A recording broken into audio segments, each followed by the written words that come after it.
안녕하세요. 이민창입니다. 이 시간은 사주를 통하여 문재인과 고종의 공통점을 알아보겠습니다. 조선 역사에서 가장 무능했던 왕을 고른다면 고종과 인조가 될 것입니다.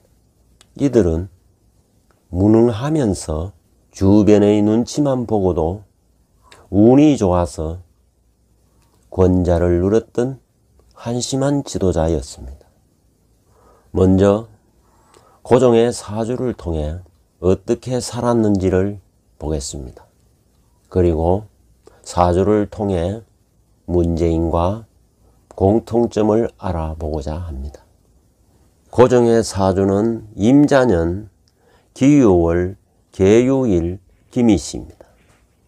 이 사주는 고종은 1852년에 태어나 1919년에 돌아가셨습니다. 이 사주는 6월에 태어나 유일이고 금이 매우 태왕합니다.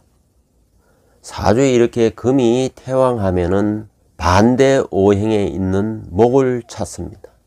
사주에 어디에도 목이 없습니다. 목이 없으면 그 다음에 화를 찾는데 화도 이 사주에 어디에도 없습니다. 그래서 다시 유금으로 돌아와 유금 중심으로 용을 찾아야 하는 것입니다.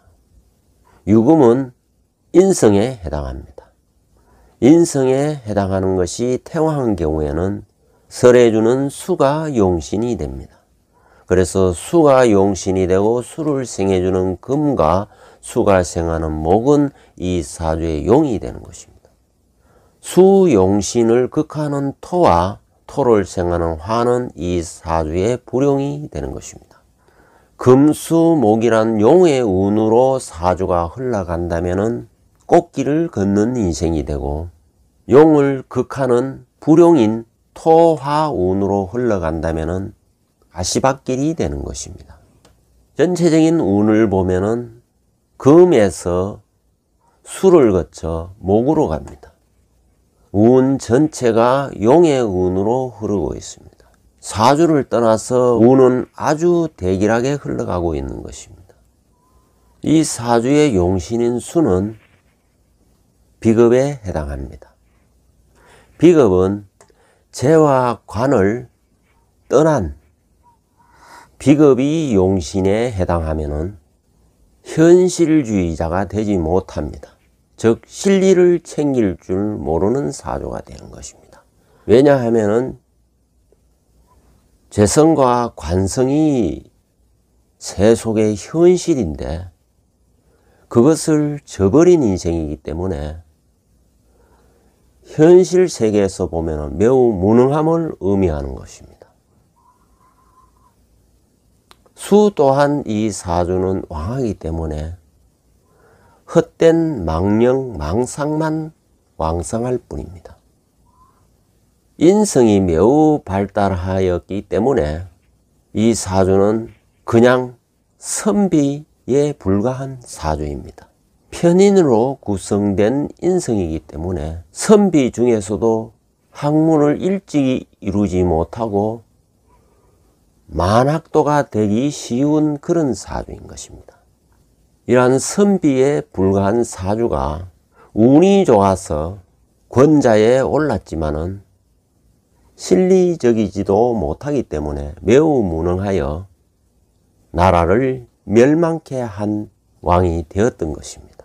인성이 발달된 사주이기 때문에 해상 물정도 어두울 뿐만 아니라 성격도 매우 유약하였던 것입니다. 장점이라면 여성스럽고 섬세하였다는 것입니다. 울로에서 수대운에서 권자에 올라서 개축대운까지는 꽃길을 걸었던 것입니다. 그러나 95년부터 시작되는 갑인대운은 인목이 목생화하기 때문에 매우 불길함을 암시하고 있는 대운인 것입니다. 그래서 1894년 을미년, 이름하여 을미사변 때 고종의 무능함으로 인하여 명성황후가 살해되는 사건이 발생한 것입니다. 갑인대운에서는 인목이 충출되면 병화가 튀어나오게 됩니다. 그러면은 군비쟁제가 되어서 재앙을 맞이하게 되는 것입니다. 그리고 이 사주는 금다 하여 수가 탁합니다. 수가 탁하다는 것은 수에 독극물이 들어있다는 것을 암시하는 것입니다. 그래서 을묘대운, 을묘대운은 묘유충을 하기 때문에 매우 불길함을 암시하고 있는 것입니다. 그래서 1919년에 묘유충이 됩니다. 을묘대운이기 때문에 묘유충을 하면은 왕신발, 쇠신발이 됩니다. 이 말은 왕신은 크게 발하고 쇠신은 뿌리가 뽑혀 나가버린다는 것입니다. 그래서 금과 목은 희신에 해당하지만은 자중질환으로 인성, 편인이 노발대발하여 긍긍목함으로 목이 손상되어 사망하였던 것으로 보여지는 것입니다. 목은 간에 해당되기 때문에 고종이 독살되었다는 설이 더 와닿는 것입니다. 특히 갑인대운은 상관에 해당됩니다. 그래서 상관이 임하면 상관경관이 되므로 흉액을 초래하였던 것입니다. 이처럼 일간 오행이 용신에 해당하면은 현실적인 감각이 많이 떨어지게 되어 있고 현실적으로는 매우 무능하다고 말할 수 있는 것입니다.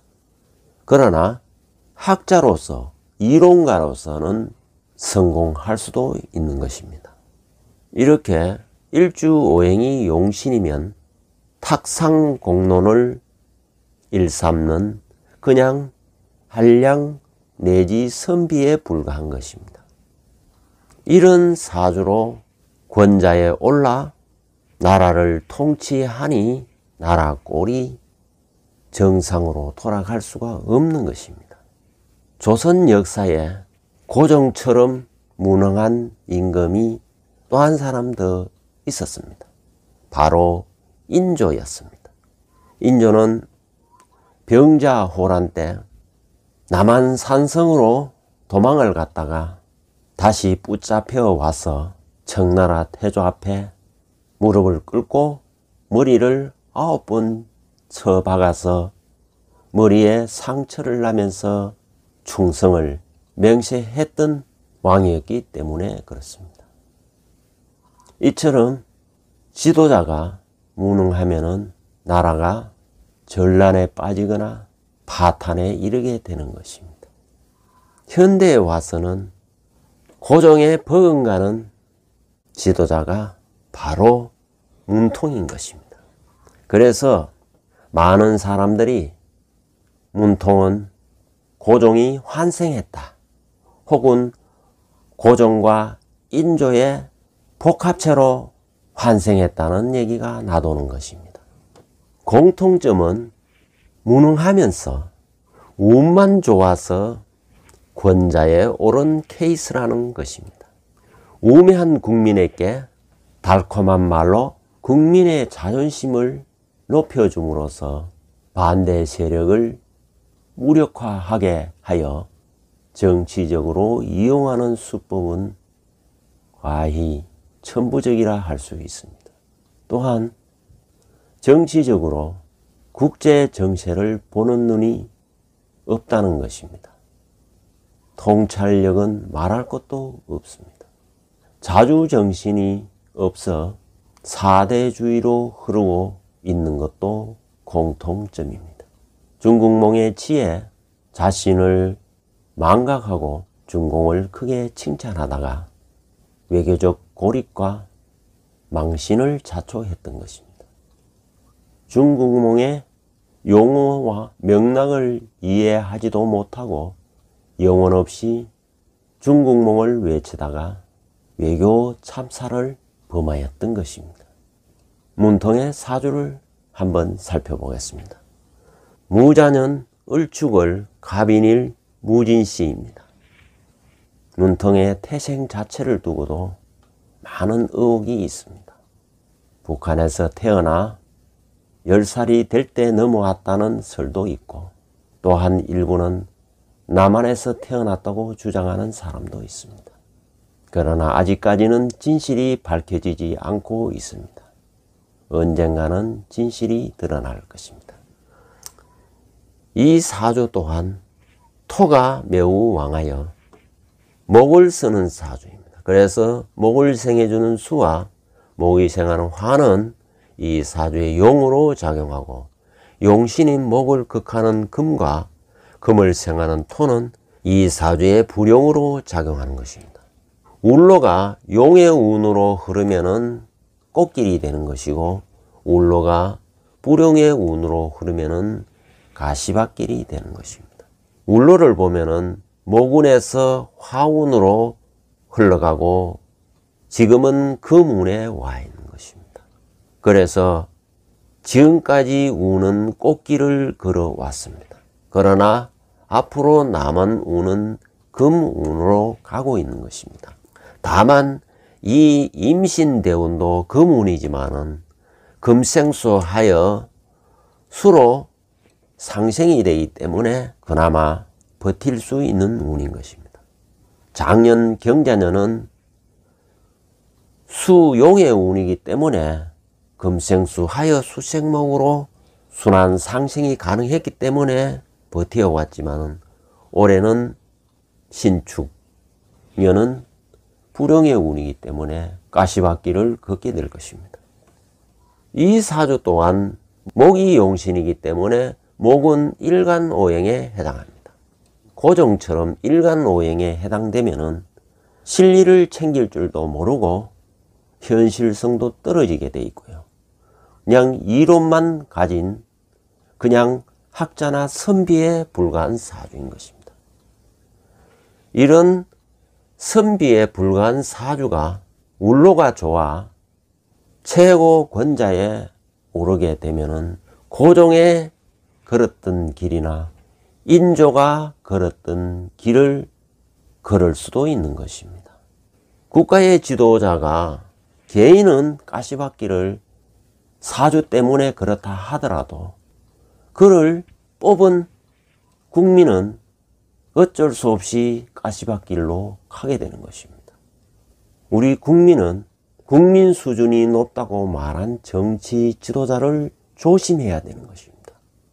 그들이 정말로 국민 수준을 높게 여기는 것인지, 그것이 진심인지를 그대로 믿고 착각해서는 안 되는 것입니다. 그들은 이용하기 위해서 국민의 수준이 높다, 혹은 민도가 높다, 이런 얘기를 한다는 것을 알아야 하는 것입니다. 국민은 우매한 것입니다. 그래서 플라톤은 민주 정치를 우민 정치라고 했던 것입니다.